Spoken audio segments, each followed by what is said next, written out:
Hola, mi nombre es Limairi Corleto, estudiante del curso de Seminario de Contabilidad de la Universidad Mariano Gálvez, y en esta ocasión vamos a estudiar la NIC 12, Impuesto sobre las Ganancias.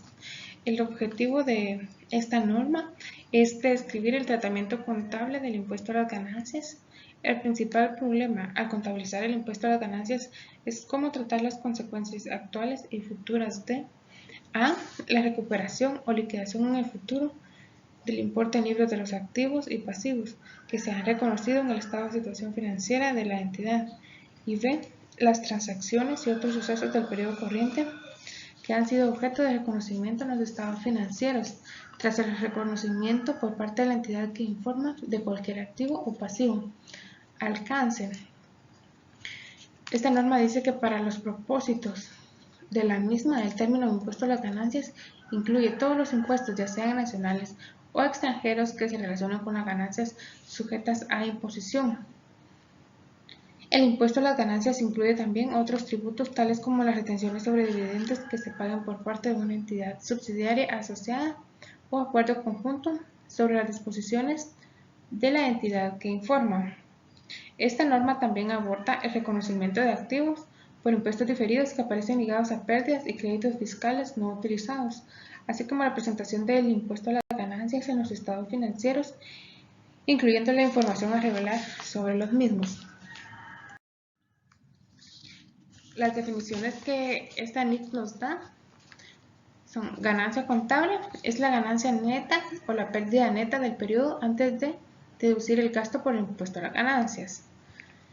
La ganancia o pérdida fiscal es la ganancia o pérdida de un periodo calculada de acuerdo con las reglas establecidas por las autoridades fiscales sobre las que se pagan o se recuperan los impuestos a las ganancias.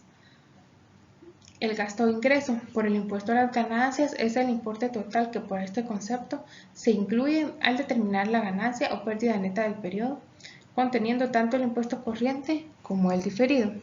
El impuesto corriente es la cantidad a pagar o recuperar por el impuesto a las ganancias relativo a la ganancia o pérdida fiscal del periodo. Pasivos por impuestos diferidos son las cantidades de impuestos sobre las ganancias a pagar en periodos futuros relacionados con diferencias temporarias imponibles. Activos por impuestos diferidos son las cantidades de impuestos sobre las ganancias a recuperar en periodos futuros relacionados con diferencias temporarias deducibles, la compensación de pérdidas obtenidas en periodos anteriores que todavía no han sido objeto de deducción fiscal. Como pueden observar en la diapositiva, las diferencias temporarias se dividen en diferencias temporarias imponibles y diferencias temporarias deducibles.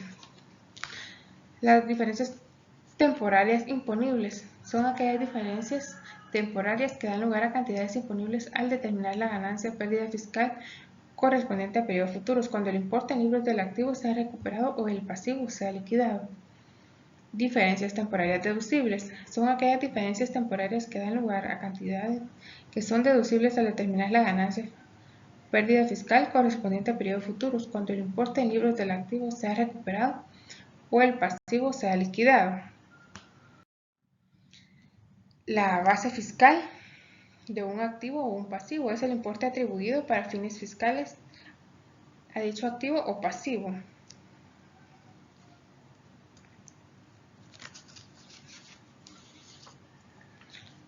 La base fiscal de un activo es el importe que será deducible a efectos fiscales de los beneficios económicos imponibles que obtenga la entidad en el futuro cuando recupere el impuesto en libros de dicho activo. Si tales beneficios económicos no tributan a la base fiscal del activo, sería igual a su importe en libros.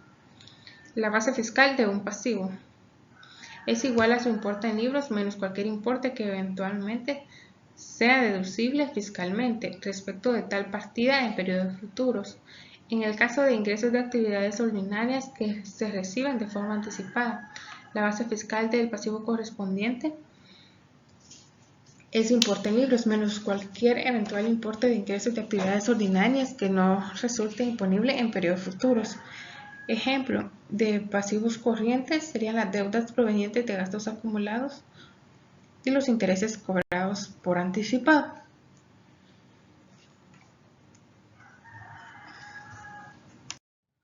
El reconocimiento de activos y pasivos por impuesto corriente.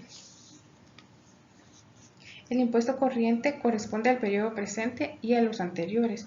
Debe ser reconocido como un pasivo en la medida en que no haya sido liquidado. ¿Qué significa esto? Que si el impuesto ya está siendo contabilizado, pero quedando pendiente de pago, es un pasivo. Y si la cantidad ya pagada que corresponde al periodo presente y a los anteriores excede el importe a pagar por esos periodos, el exceso debe ser reconocido como un activo, porque este fue cancelado con anticipación, y en contabilidad sabemos que lo pagado con anticipado es activo.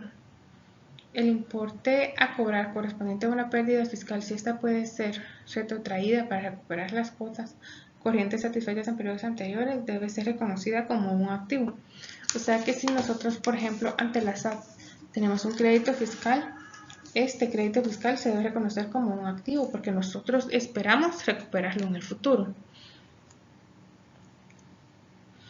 Diferencias temporarias imponibles. Se reconocerá un pasivo de naturaleza fiscal por causa de cualquier diferencia temporaria imponible, al menos que la diferencia haya surgido por. En estos casos, no se tomará en cuenta la diferencia. El reconocimiento inicial de una plusvalía. B. El reconocimiento inicial de un activo o pasivo en una transacción que no sea una combinación de negocio y en el momento de la transacción no afecte ni la ganancia contable ni la ganancia o pérdida fiscal. Lo que nos dice la norma de las diferencias temporales imponibles es que todo reconocimiento de un activo lleva inherente la suposición de que su importe en libros se recuperará en forma de beneficios económicos que la entidad recibirá en periodos futuros. Cuando el importe en libros del activo acceda a su base fiscal, el importe de los beneficios económicos imponible excederá el importe fiscalmente deducible de ese activo. Esta diferencia será una diferencia temporaria imponible. La obligación de pagar los correspondientes impuestos en futuros periodos será un pasivo por impuestos diferidos. A medida que la entidad recupere el importe en libros del activo, la diferencia temporaria deducible irá revirtiendo y por tanto la entidad tendrá una ganancia imponible. Esto hace probable que los beneficios económicos salgan de la entidad en forma de pagos de impuestos. Por lo anterior, esta norma exige el reconocimiento de todos los pasivos por impuestos diferidos, salvo algunas excepciones. Diferencias temporarias deducibles. Se reconocerá un activo por impuestos diferidos por causa de todas las diferencias temporarias deducibles, en la medida en que resulte probable que la entidad disponga de ganancias fiscales futuras contra las que cargar estas diferencias temporarias deducibles, salvo que el activo por impuestos diferidos aparezca por causa del reconocimiento inicial de un activo o pasivo en una transacción que no sea una combinación de negocios y en el momento de la transacción no afecte ni a la ganancia contable ni a la pérdida contable. ¿Qué nos dice las NIC 12 acerca de las diferencias temporarias deducibles? Que detrás del reconocimiento de cualquier pasivo está inherente la expectativa de que la entidad correspondiente será liquidada. La cantidad correspondiente será liquidada en futuros periodos por medio de una salida de recursos que incorporen beneficios económicos. Cuando tales recursos salgan efectivamente de la entidad, una parte o la totalidad de sus importes pueden ser deducibles para la determinación de la ganancia fiscal en periodos posteriores al reconocimiento del pasivo. En estos casos se producirá una diferencia temporaria entre el importe en libros del citado pasivo y su base fiscal. Por consiguiente, aparecerá un activo por impuestos diferidos respecto a los impuestos sobre las ganancias que se recuperarán en periodos posteriores cuando sea posible la deducción del pasivo para determinar las ganancias fiscales. Y de forma similar, si el importe en libros de un activo es menor que su base fiscal, la diferencia entre ambos importes dará lugar a un activo por impuestos diferidos respecto a los impuestos sobre las ganancias que se recuperarán en periodos posteriores. Nos dice que para que se considere un pasivo diferido, significa que existirá en el futuro mayor impuesto corriente a pagar. Y por el contrario, cuando es un activo, dice que existirá un menor impuesto corriente a pagar.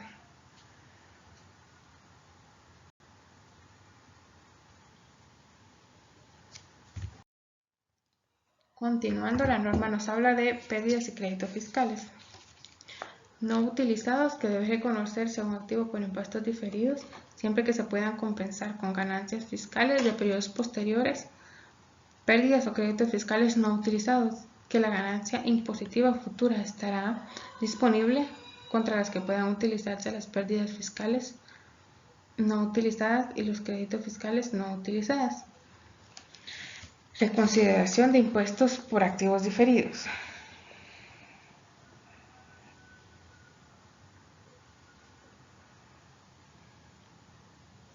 Al final del periodo sobre el que se informa, una entidad evaluará nuevamente los activos por impuestos diferidos no reconocidos.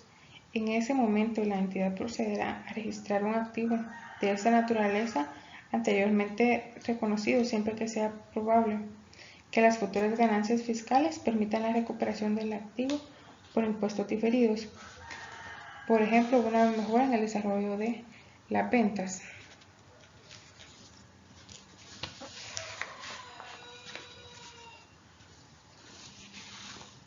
La medición. La norma nos da una guía en la que nos podemos basar para hacer la respectiva medición. Dice, los pasivos o activos corrientes de tipo fiscal ya procedan del periodo presente o de periodos anteriores deben de ser medidos por las cantidades que se espera pagar o recuperar de la autoridad fiscal utilizando la normativa y tasas impositivas que se hayan aprobado o cuyo proceso de aprobación esté prácticamente terminado al final del periodo sobre el que se informa. Los activos y pasivos por impuestos diferidos deben medirse empleando las tasas impositivas que se espera que sean de aplicación en el periodo en que el activo se realice o el pasivo se cancele, basándose en las tasas y leyes fiscales que al final del periodo de presentación hayan sido aprobadas o prácticamente aprobadas, terminando el proceso de aprobación. Bueno, más que todo, esta NIC trata de lo que es la contabilización del impuesto sobre la renta. Por ejemplo, cuando se es un retenedor de ISR, nosotros como entidad lo retenemos, lo que genera un pasivo para nosotros, porque eso se lo descontamos a nuestros clientes, pero lo tenemos pendiente de pagar ante la SAT, por eso es un pasivo. Esta norma es un poco complicada y poco conocida en comparación de otras normas que ya son de mayor conocimiento entre los estudiantes de Contaduría Pública y Auditoría. Y como último vamos a ver la información a revelar. La NIC nos dice que los componentes principales del gasto, ingreso por el impuesto a las ganancias, se revelarán por separado en los estados financieros. Los componentes del gasto o el ingreso por el impuesto a las ganancias pueden incluir A. Gasto o ingreso por impuesto corriente. B. Cualesquiera ajustes reconocidos en el periodo para el impuesto corriente de periodos anteriores. C. El importe del gasto o ingreso por impuestos diferidos relacionados con el nacimiento y reversión de diferencias temporarias. D. El importe del gasto, ingreso por impuestos diferidos relacionados con cambios en las tasas fiscales o con la aparición de nuevos impuestos. E. El importe de los beneficios de carácter fiscal procedentes de pérdidas fiscales, créditos fiscales o de diferencias temporarias no reconocidas en periodos anteriores que se han utilizado para reducir el gasto por impuesto del presente periodo. F. El importe de los beneficios de carácter fiscal procedentes de pérdidas fiscales, créditos fiscales o diferencias temporales no reconocidas en periodos anteriores que se han utilizado para reducir el gasto por impuestos diferidos. G. El impuesto diferido surgido de la baja o la reversión de bajas anteriores de saldos de activos por impuestos deferidos de acuerdo con lo establecido en el párrafo 56 de la presente norma. H. El importe del gasto o el ingreso por impuesto relacionado con los cambios en las políticas contables y los errores que se han incluido en la determinación del resultado del periodo de acuerdo con la NIC 8 porque no ha podido ser contabilizada de forma retroactiva. Esto sería de mi parte. Espero que esta información sea de utilidad para ustedes. Muchas gracias.